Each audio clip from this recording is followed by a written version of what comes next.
नमस्ते बिहार, मैं हूं आपके साथ शिप्रा झा। छपरा में अपराधियों ने प्राइवेट कंपनी के ऑफिस से 5 लाख रुपए लूट लिए हैं। अपराधियों ने गरखा के चिंतामगंज में कंपनी के ऑफिस पर धावा बोला और हथियार के बल पर रुपए लूट लिए।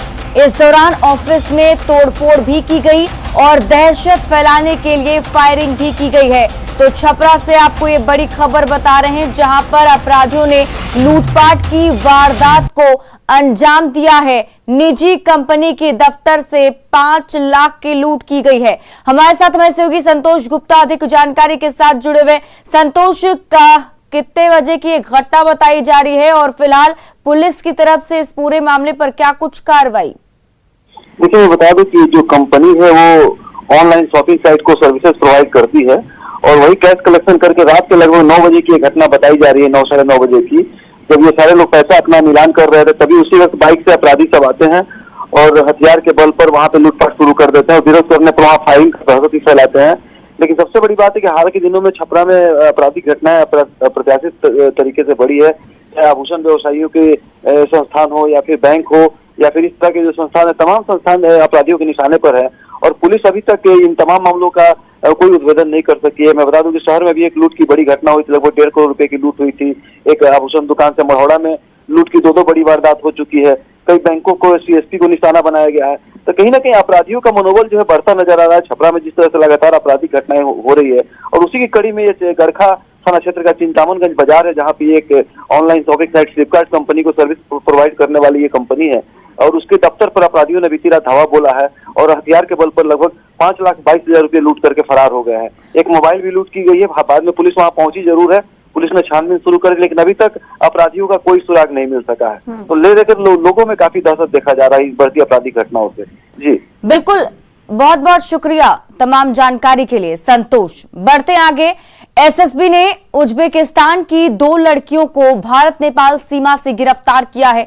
उनके साथ 2 दलाल भी पकड़े गए हैं जो सुपौल के रहने वाले हैं। एसएसबी के कमांडेंट ने बताया कि उज्बेकिस्तान की लड़कियों के पास भारत का वीजा नहीं था और वे अवैध तरीके से भारतीय सीमा में घुसने की कोशिश कर रही थी।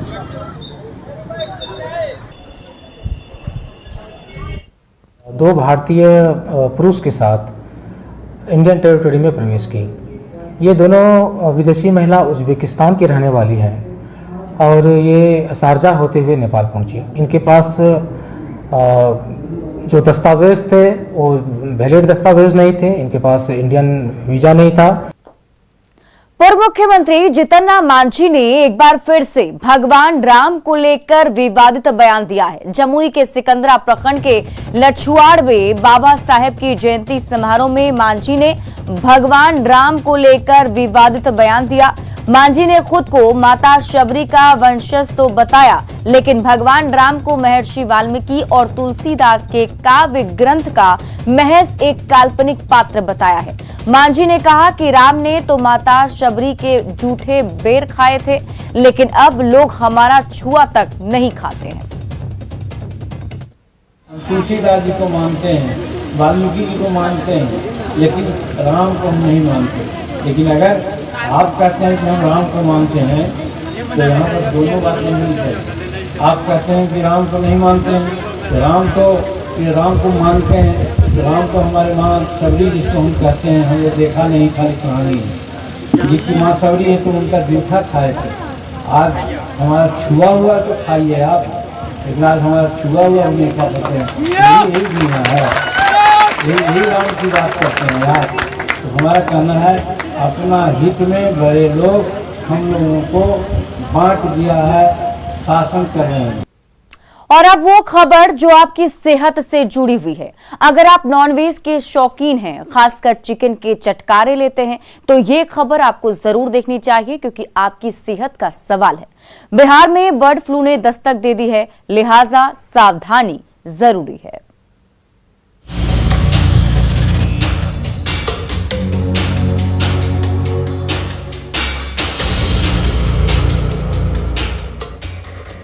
सावधान सावधान सावधान, आपकी सेहत से जुड़ी बड़ी खबर।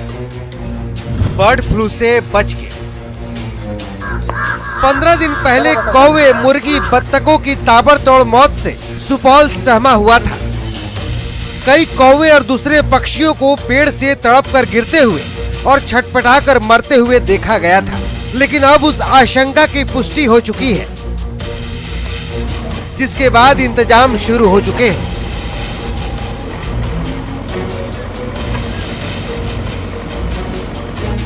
गड्ढा खोदा जा रहा है, बर्ड फ्लू से संक्रमित मुर्गियों को मारा जा रहा है और ये सब कुछ हो रहा है आपके लिए, आपकी सेहत के लिए, क्योंकि सुपौल में बर्ड फ्लू ने दस्तक दे दी है। छपकाही गांव के कुछ वार्डों से लिए गए सैंपल में बर्ड फ्लू की पुष्टि हो चुकी है, जिसके बाद पशुपालन विभाग की ओर से 1 किलोमीटर के दायरे में मुर्गे मुर्गियों को नष्ट करने का काम शुरू हो चुका है। कुछ में बीमारी की पुष्टि हुई थी, जिसके कारण भारत सरकार के मानक के तहत आधा किलोमीटर 1 किलोमीटर के रेंज में जितने भी पशु माने पक्षी हैं उसको जो है सो कलिंग करने के लिए काम किया जा रहा है, जिसके तहत माननीय जिला पदाधिकारी एवं पुलिस अधीक्षक महोदय के स्तर से ज्वाइंट आदेश निकाला गया। उसके तहत आज छपकाही 11 एवं 8, 9, 10 जितना भी यह है इसमें जीवित पक्षियों को पकड़ के कलिंग किया जा रहा है। छपकाही गांव और आसपास के इलाके के 1 से 9 किलोमीटर तक के सभी गांवों को चिन्हित करने के लिए टीम बना दी गई है, ताकि समय रहते बर्ड फ्लू को सीमित दायरे में रोका जा सके। न्यूज़ 18 के लिए सुपौल से अमित झा की रिपोर्ट। कटिहार में शराबबंदी के बाद अचानक गुड़ की बिक्री बढ़ने से प्रशासन सतर्क है। पुलिस को खबर मिली कि देशी शराब बनाने में बड़े पैमाने पर गुड़ का इस्तेमाल हो रहा है। इसके बाद कटिहार पुलिस ने दुर्गापुर में कटिहार के सबसे बड़े गुड़ व्यवसायी के गोदाम पर छापेमारी की, जिसमें एक्साइज, नगर थाना और सेल्स टैक्स विभाग की टीम शामिल रही। में शराबबंदी के बाद एक बड़ी चर्चा है कि गुड़ से देसी शराब बनाया जा रहा है। अब देख सकते हैं कटिहार में इसी को लेकर एक टीम जांच के लिए आया है और जो यहाँ का गोदाम है इसमें जांच कर रहा है। इसमें 3 एंटी लिकर टास्क फोर्स जो जीएसटी के टीम और नगर थाना के टीम है और जांच चल रहा है लगातार। इस तरह के जो गुड़ के गोदाम हैं और उसमें सभी चीज़ को बारीकी से देखा जा रहा है। हमारे साथ जो टीम के जो अधिकारी हैं वो है एंटी लिकर टास्क फोर्स है। सर क्या जांच चल रहा है, किस चीज़ की जांच है? ये जांच चल रहा था कि यहाँ शिकायत मिला था कि यहाँ गुड़ की बहुत ज़्यादा बिक्री हो रही है और इसका इस्तेमाल शराब बनाने में हो रहा है, इसलिए इसको वरीय पदाधिकारी के आदेशानुसार हम लोग जांच करने के लिए यहाँ पहुँचे हुए हैं। क्या अभी तक कुछ मिला है पहले से? नहीं, अभी तक तो कुछ नहीं मिला है। जो हम लोग क्वेरी अभी कर रहे हैं और कुछ मिलेगा तो आप लोगों को बताया जाएगा। कौन कौन टीम है जांच में? जांच में है एक्साइज, मद्य निषेध विभाग, नगर थाना और जीएसटी विभाग। तो निश्चित तौर पर ये एक बड़ा विषय है और इस पर लगातार मॉनिटरिंग किया जा रहा है और कटिहार के लिए ये पहला जांच है और आगे इस तरह की अब जांच जारी रहने की उम्मीद है। सुब्रत, न्यूज़ 18 कटिहार। पटना में एक ऐसा अस्पताल है जहां ना तो डॉक्टर की तैनाती है और ना ही स्वास्थ्य कर्मचारियों की। लाखों खर्च कर अस्पताल बनाया गया, लेकिन अब इसमें ताला लटका हुआ है। सवाल यह है कि क्या सिर्फ बिल्डिंग बना देने से इलाज होगा? खाली पड़ा रिसेप्शन। जो भी डॉक्टर हैं वो बाहर से आते हैं और देख सकते हैं कि यहाँ पे ये रिसेप्शन है जो खाली है। अल्ट्रासाउंड लैब में ताला। ये अल्ट्रासाउंड का ये कमरा है, जहाँ देख सकते हैं यहाँ अल्ट्रासाउंड का ये कमरा है और इसमें जो है ताला जरा हुआ है। मेडिसिन काउंटर पर मकड़ी के जाले। तो ये देखिए ये मेडिसिन काउंटर है और यहाँ पे भी जो है वो किस तरह से मकड़े लगे हुए हैं, जाल बिछा हुआ है। एक अस्पताल जहां हर जगह ताला लटका है। ऑपरेशन थिएटर हो या पैथोलॉजी लैब, हर जगह ताले लगे हैं। अस्पताल में ना डॉक्टर की तैनाती है और ना मेडिकल स्टाफ की। यह अस्पताल बनाया गया है बिहार विशेष सशस्त्र बल यानी सैप के जवानों के लिए। बीएमपी 5 कैंपस में यह अस्पताल बनाया गया था, लेकिन जब डॉक्टर और कर्मचारी ही नहीं है तो इलाज कैसे होगा? अभ्यानंद ने इस हॉस्पिटल का उद्घाटन किया था, लेकिन अभी सभी कमरों में है ताला जड़ा हुआ है। कह सकते हैं कि हॉस्पिटल खुद बीमार हो चुका है और अब इस हॉस्पिटल को इलाज की ज़रूरत है और इसका इलाज जो है वो करवाने के लिए जो निजी अस्पताल हैं उनसे सहयोग मांगा जा रहा है। जाहिर है जब अस्पताल में डॉक्टर और कर्मचारी ही नहीं है तो मरीज भी नहीं होंगे। सभी बेड खाली पड़े हुए हैं, फर्नीचर टूटे हुए हैं और हर जगह सन्नाटा है। बिहार सैप के डीआईजी ने माना कि डॉक्टर और कर्मचारी नहीं रहने की वजह से इलाज नहीं हो पा रहा है, लेकिन जल्द सब कुछ ठीक कर लेने का दावा भी किया है। अभी इसीलिए एक विशेषज्ञ टीम से हम लोग संपर्क किए हैं कि वो हमें मार्गदर्शन करेंगे कि कैसे इसमें बेहतर कर सकते हैं, उसी के अनुसार इसको हम काम को आगे बढ़ाएंगे। अस्पताल बन गया लेकिन डॉक्टर और कर्मचारियों के लिए पोस्ट ही सैंक्शन नहीं हुआ, तो क्या सिर्फ बिल्डिंग बना देने से इलाज हो जाएगा? अब प्राइवेट सेक्टर से सहयोग लेकर इलाज शुरू करने की कोशिश की जा रही है। देखना होगा कि इस अस्पताल को कब इलाज किया जाता है इस अस्पताल का, और फिर इस अस्पताल का इलाज होने के बाद यहाँ जो जवान हैं बीएसएफ के, उनका इलाज कब से इस अस्पताल में शुरू होता है। कैमरा पर्सन सुबोध के साथ अमित कुमार, न्यूज 18 पटना। केंद्रीय ऊर्जा मंत्री आर.के. सिंह ने कुछ राज्यों में कोयले की किल्लत के कारण बिजली संकट गहराने का संकेत दिया है। एक सवाल पर उन्होंने कहा कि कोयले की कमी के कारण तमिलनाडु, आंध्र प्रदेश और राजस्थान में इस तरह की समस्या आ सकती है। कुछ जगहों पर हुई है, कहाँ हुई है मैं बता देता हूँ। एक है आंध्र प्रदेश में कमी हुई है, एक राजस्थान में कमी हुई है, एक तमिलनाडु में कमी हुई है, ये सब है। तो जो हमारा कोयले का रिजर्व है वो कम, आज से दिन में 9 दिन का, जबकि रहता था हमारा 14-15 दिन का। तो ये बात सच है कि डिमांड बढ़ा है, उस हिसाब से कोयले का सप्लाई उतना तेजी से बढ़ नहीं सकता है। नया खदान ये चालू करने में समय लगता है। बीजेपी सांसद सुशील मोदी ने केंद्रीय विद्यालयों से सांसद और डीएम कोटे से एडमिशन पर रोक के फैसले का स्वागत किया है। उन्होंने कहा कि कोटा खत्म होने से करीब 30,000 सीट पर खाली होंगे, जिन पर एससी, एसटी और ओबीसी कोटे के 15,000 छात्रों का एडमिशन हो सकेगा। कुल मिलाकर लगभग 30,000 सीटें ऐसी थी जो एमपी कोटा, कलेक्टर का कोटा हुआ करता था, जिसमें न तो आरक्षण के नियमों का पालन होता था और न ही किसी प्रकार की योग्यता या मेरिट पर नामांकन होता था। वह ऐच्छिक का कोटा था, इनमें जिसको चाहें हम लोग उनका नामांकन के लिए हम अनुशंसा कर सकते थे। कभी आपने शमशान घाट में गाड़ियों की टाल देखी है? अगर नहीं देखी है तो आज हम आपको वो नजारा दिखाने जा रहे हैं जहां गाड़ियों की टाल के साथ पुलिस का टाल मटोल रवैया भी दिखेगा।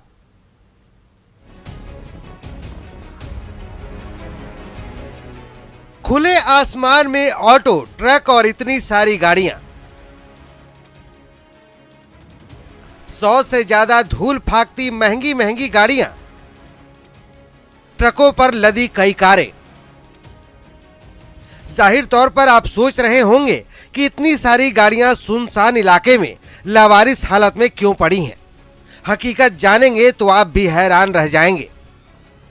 देखिए, थाने से जो गाड़ियां हटाई गई है उसे सीधे बांस घाट पहुंचा दिया गया है और बांस घाट पर देखिए लंबी कतारें लगी हुई है। जो भी गाड़ियां आप कल तक थाने के बाहर देख रहे थे, जिससे अतिक्रमण हो रहा था, सड़क जाम की समस्या बन रही थी, उन गाड़ियों को अब सीधे बांस घाट के बाहर जो है लगा दिया गया है। और चारों तरफ देखिए आपको कि जो कबार में जाने वाली जो गाड़ियां हैं उसकी नीलामी नहीं हुई और सभी को बांस घाट में लगाया गया है। यानी यहां पर सुरक्षा के मायने अगर बताएं तो यहां एक भी चौकीदार आपको नजर नहीं आएगा। 24 घंटे भगवान भरोसे जो भी आप देख सकते हैं ये गाड़ियां यहां पर रहती है। दरअसल हाईकोर्ट की फटकार के बाद थाने के बाहर लगी गाड़ियों को हटा तो दिया गया, लेकिन बांस घाट स्थित शमशान घाट में लगा दिया गया। साथ ही गाड़ियों को लावारिस हालत में छोड़ दिया गया, जिसकी वजह से यहां आने वाले लोगों को मृतकों का दाह संस्कार करने में परेशानी हो रही है। जाहिर तौर पर टाल मटोल रवैये की वजह से शमशान घाट में गाड़ियों की टाल लगी हुई है। न्यूज 18 के लिए पटना से रजनीश कुमार की रिपोर्ट। 66वीं बीपीएससी मेंस परीक्षा में सफल परीक्षार्थियों के लिए अच्छी खबर है। 66वीं बीपीएससी के इंटरव्यू की तैयारी को लेकर एनएसीएस में रजिस्ट्रेशन शुरू हो गया है। एनएसीएस बिहार झारखंड ने बीते सालों की तरह इस साल भी बीपीएससी की मेंस परीक्षा पास करने वाले अभ्यर्थियों के लिए इंटरव्यू गाइडेंस प्रोग्राम यानी आईजीपी शुरू करने की घोषणा की है। कोई भी अभ्यर्थी एनएसीएस के वेबसाइट www.nacbiharjharkhand.org.in पर जाकर रजिस्ट्रेशन करा सकते हैं। इस बार के आईजीपी की खासियत यह है कि इस बार मॉक इंटरव्यू ऑफलाइन मोड में दिल्ली और पटना में भी आयोजित की जाएगी। साथ ही पिछले साल की तरह ऑनलाइन मोड में भी जारी रहेगा। रजिस्ट्रेशन के बाद एनएसीएस टीम अभ्यर्थियों को साक्षात्कार को लेकर मार्गदर्शन देगा। 16 अप्रैल को पटना के होटल रेड वेलवेट में how to face interview board विषय में पर एक ओपन सेशन भी रखा गया है, जिसमें मेंस परीक्षा पास अभ्यर्थी सीधे एनएसीएस के आईएएस अधिकारियों से अपनी शंका को लेकर सवाल कर सकते हैं। एनएसीएस का गठन दिल्ली में 2014 में 1983 बैच के आईएएस अधिकारी बीके प्रसाद ने बिहार और झारखंड के रहने वाले आईएएस अधिकारियों के साथ मिलकर की थी। इसका मकसद न केवल अधिकारियों को उनके आपसी सहयोग और विमर्श के लिए एक मंच प्रदान करना है, बल्कि अपने गृह राज्य के सर्वांगीण विकास को लेकर सामूहिक प्रयास भी करना है। इसी उद्देश्य के तहत पिछले कई सालों से एनएसीएस सिविल सेवा परीक्षा की तैयारी कर रहे अभ्यर्थियों को निःशुल्क प्रीलिम्स, मेंस और साक्षात्कार को लेकर गाइडलाइंस प्रोग्राम चला रहा है। संस्थान यूपीएससी और बीपीएससी, जेपीएससी के सिविल सेवा परीक्षा की तैयारी, खासकर इंटरव्यू गाइडेंस को लेकर बिहार झारखंड के प्रतिभागियों के बीच सबसे लोकप्रिय संस्थान बनकर उभरा है।